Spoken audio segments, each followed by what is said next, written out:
और अब रुख करते हैं हाथरस कांड का, जहां पर एक एक कर जो सच सामने आ रहे हैं वो हर किसी को न सिर्फ चौंका रहे हैं बल्कि परेशान भी कर रहे हैं। बड़ा खुलासा यह भी हुआ कि हाथरस के बहाने उत्तर प्रदेश को दहलाने की साजिश थी। उत्तर प्रदेश को दंगों में झोंकने का प्लान था। हाथरस से लेकर सुप्रीम कोर्ट में इस मामले को लेकर आज क्या क्या हुआ आपको बताते हैं।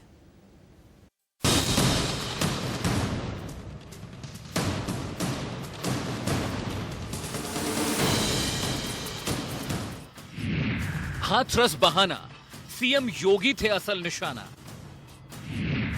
हाथरस कांड के पीछे कई हाथ कई साथ। फिर थी यूपी को दंगों में झोंकने की तैयारी। अराजकता फैलाने की साजिश थी बारी बारी। हाथरस कांड पर यूपी उबल रहा है। पीड़ित परिवार इंसाफ को तरस रहा है तो वहीं सियासत का पारा ऊप चढ़ा है।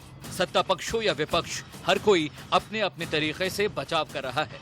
हमलावर है विपक्ष। योगी सरकार को कानून व्यवस्था से लेकर दलित सुरक्षा पर घेर रहा है तो वहीं सरकार तो उल्टे विपक्ष पर हमलावर है। यानी विपक्ष के पास दुष्प्रचार करने के सिवाय कोई भी दूसरा मुद्दा नहीं बचा है। वे निरंतर कुछ न कुछ ऐसी बातें करने का प्रयास करते हैं जिससे समाज में विद्वेष पैदा हो, समाज में अनावश्यक उत्तेजना पैदा हो, और ये शुभ लक्षण नहीं है। एक तरफ सीएम योगी खुद सामने आकर विपक्ष पर सरकार को बदनाम करने की साजिश के आरोप लगा रहे हैं तो वहीं कोर्ट में भी कुछ ऐसा ही हलफनामा दायर किया गया है। सुप्रीम कोर्ट हाथरस कांड की सीबीआई जांच करवाए। राज्य सरकार मामले की निष्पक्ष जांच करवा सकती है, लेकिन जांच को पटरी से उतारने की कोशिश हो रही है। निहित स्वार्थ की वजह से कुछ लोग ऐसा कर रहे हैं। यूपी सरकार ने अदालत में दिए हलफनामे में उस सवाल का भी जवाब दिया जिस पर उसे अब तक घेरा जा रहा है कि आखिर आधी रात में पीड़िता का अंतिम संस्कार क्यों किया गया। पीड़ित परिवार को हिंसा से बचाने के लिए किया। जिला प्रशासन ने परिवार को अंतिम संस्कार के लिए मनाया। मामले को जातीय या सांप्रदायिक रंग दिए जाने के इनपुट थे। योगी सरकार विपक्ष पर साजिश के आरोप मढ़ रही है तो वहीं मामले पर सुनवाई करते हुए कोर्ट ने खुद घटना को बहुत भयावह माना है और यूपी सरकार से कुछ सवाल किए हैं।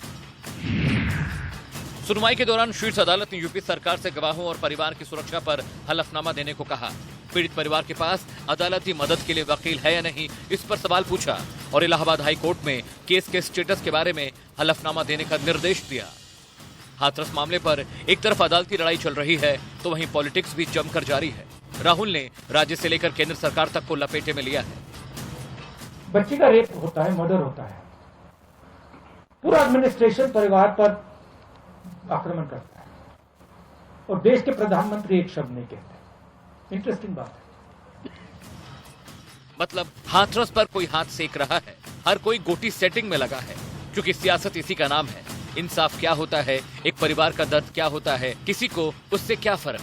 जांच होगी, रिपोर्ट आएगी और भी बहुत कुछ हो सकता है, लेकिन इंसाफ में देरी का जख्म उस परिवार का कैसे भरेगा, इस पर अब तक कोई बात नहीं है।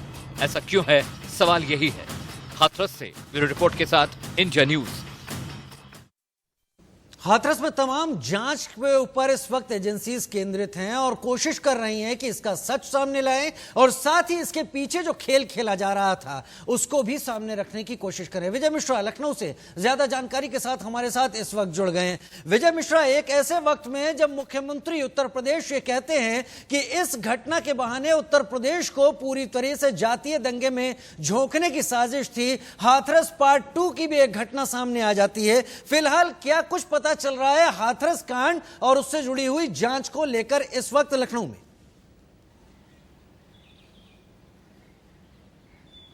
देखिए, यहाँ पर जो जानकारी अभी मिल रही है उसके अनुसार एसआईटी की रिपोर्ट जो है वो कल सौंपी जा सकती है। कल एसआईटी की रिपोर्ट जो है वो शासन के पास जा सकती है। हालांकि सुप्रीम कोर्ट में भी पूरे दिन भर ये पूरी सुनवाई चली और इसके अलावा एक नई चीज हाथरस में ये हुई कि जहाँ पर 2 बार पंचायतें हुई हैं सवर्ण समाज की, वहाँ पर जिसमें एक पंचायत 2 दिन पहले हुई थी और एक पंचायत आज हुई है, जिसको लेकर के वहाँ पर काफी गहमा गहमी भी हाथरस में बनी हुई थी और इस बात को लेकर के कहा जा रहा था कि जो घटना हुई है उस घटनाक्रम में जो पीड़िता का भाई है वो शामिल है और इसे ऑनर किलिंग बताया जा रहा है।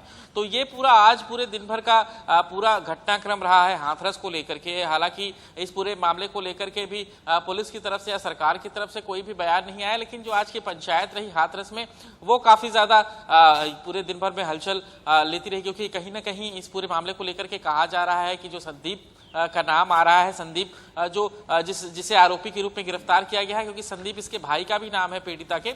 और इस पूरे मामले को लेकर के इस तरह की चीजें जो है वो सामने आ रही हैं और इसमें सीबीआई जांच की मांग जो है जो आरोपी लोग हैं मतलब जिनके ऊपर आरोप लगा है वो लोग मांग कर रहे हैं कि इस पर अगर सीबीआई जांच होगी तो सब कुछ एकदम चलिए इस पर सुप्रीम कोर्ट ने भी अब नजर रखी हुई है, सुप्रीम कोर्ट भी नजर रख रहा है। और इस सारी चीजों के पीछे दरअसल असल में क्या था, सुप्रीम कोर्ट के सामने जब चीजें जाएंगी तो पानी की तरह अपने आप साफ हो जाएंगी। लेकिन उत्तर प्रदेश के मुख्यमंत्री ने इससे साथ ही साथ जुड़ी हुई जो दूसरी बात रखी है, यह माना जा सकता है कि प्रदेश के मुखिया हैं, भावावेश में बात नहीं कहेंगे। उनका कहना है कि जातीय दंगों में और सांप्रदायिक दंगों में झोंकने की साजिश थी। तमाम चीजें हम लगातार अपने टीवी स्क्रीन पर बता रहे हैं उस वेबसाइट के बारे में जिसमें काफी चीजें लिखी हुई थी, कैसे पुलिस से बचना है, कहां आपको छुपना है, किन किन चीजों को आपको करना है और किस तरीके से वहां पर मामले को उछालना है। इसको लेकर क्या कुछ कहना है पुलिस के आला अधिकारियों का?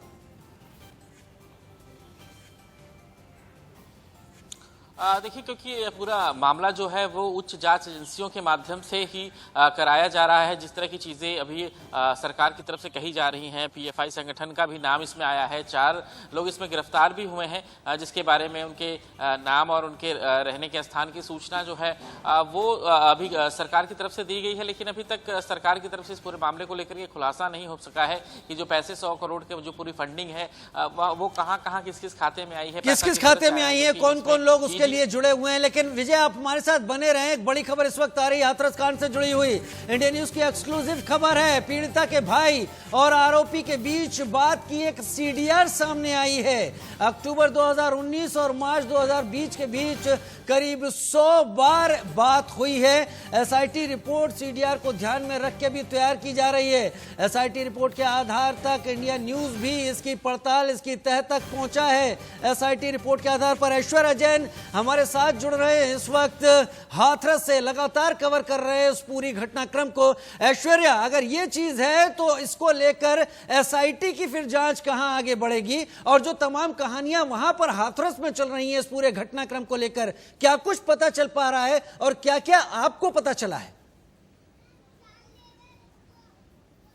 देखिए, ये एक्सक्लूसिव जानकारी इंडिया न्यूज़ अपने दर्शकों को पहुंचा रहा है। जो एसआईटी की टीम है जो आज भी लगातार 5वीं बार गांव के अंदर आई और कई तरीके से उन्होंने अपने बयान दर्ज दोबारा कराए, ना केवल पीड़िता के परिवार से लेकिन एक्यूज्ड की फैमिली से भी। उसमें एक बात जरूर निकल के सामने आई है कि जो कॉल डिटेल रिकॉर्ड्स हैं संदीप और पीड़िता के भाई के बीच में अक्टूबर से लेकर पूरे 1 साल तक 100 से ज्यादा कॉल रिकॉर्ड्स दर्ज करी गई हैं।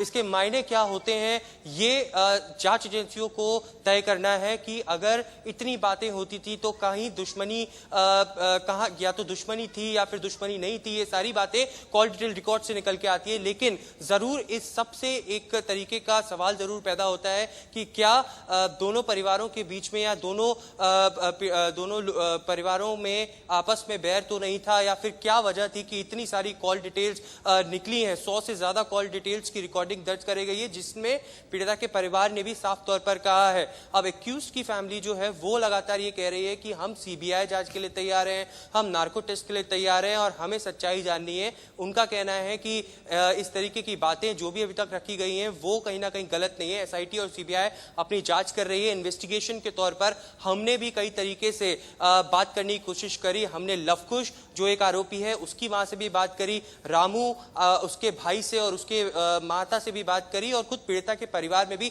सभी जनों से बात करी। उन सभी का यह कहना है कि कहीं ना कुछ गलत हो रहा है और हमें अब सीबीआई की जांच पर ही भरोसा होगा, तभी दूध का दूध और पानी का पानी होगा। क्या सीबीआई की जांच पर पीड़िता और आरोपी दोनों ही परिवार एक राय है? दोनों को ही सीबीआई जांच से इंसाफ की उम्मीद है? ऐश्वर्या, पीड़िता के परिवार जन अभी तक नहीं चाहते हैं कि सीबीआई की जांच आगे हो। ये क्यों कह रहे हैं, इसके मायने क्या हैं, ये पीड़िता का परिवार ही बता पाएगा। बार बार ऐसा हुआ है देखिए, क्योंकि जब शुरू में एडीएम और डीएम इनके घर पहुंचे थे तब कहीं ना कहीं बर्ताव एक बार ऐश्वर्या आपको रोकना चाहूंगा, ऐश्वर्या आपको रोकना चाहूंगा। लगातार इस बात का दबाव था कि उत्तर प्रदेश पुलिस इसमें पक्षपात कर सकती है और उत्तर प्रदेश पुलिस के ऊपर जिस तरह की कार्रवाई हुई थी, तमाम दलों ने तमाम प्रदर्शनों के जरिए काफी आरोप लगाए गए थे और उससे इंसाफ न मिलने की बात कही गई थी। तो आप कह रहे हैं कि पीड़िता का परिवार सीबीआई जांच के खिलाफ है? बिल्कुल बिल्कुल ठीक कहा आपने, क्योंकि जब शुरू में डीएम और एडीएम जब यहाँ पर आए थे, आपने कई तरीके के वीडियोस भी देखे जिसमें उन लोगों ने परिवारजनों को ये भी बोला था, डीएम की ये बातें सामने आई थी कि मीडिया तो कल चली जाएगी, आप लोगों को यहीं रहना है, आप अपनी विश्वसनीयता नहीं खोइए। इसी वजह से कहीं ना कहीं पीड़िता का परिवार बार बार ये कह रहा था कि हम सिर्फ एसआईटी को ही अपने सारे बयान देंगे, हम लोकल एडमिनिस्ट्रेशन से बात नहीं करना चाहते हैं, आगे सीबीआई की जांच पर भी हमें कोई भरोसा नहीं है, ना हाथरस पुलिस पर भरोसा है। इसी वजह से एसआईटी की लगातार 5वीं बार जब टीम आई तो उन्होंने सभी सवालों के जवाब दिए। अभी भी उनका ये कहना है कि सीबीआई जांच को नहीं चाहते। ये बहुत ही चौंकाने वाली बात है। आप सोचिए कि अगर जो एक्यूज्ड है वो फैमिली चाह रही है कि कहीं ना कहीं सीबीआई की जांच हो जाए, हम चाहते हैं कि दूध का दूध पानी का पानी हो जाए। उन्होंने तो ये तक भी कह दिया कि अगर एक्यूज्ड अगर हमारा बेटा है तो उन्हें बीच चौराहे पर जाकर फांसी दे दी जाए।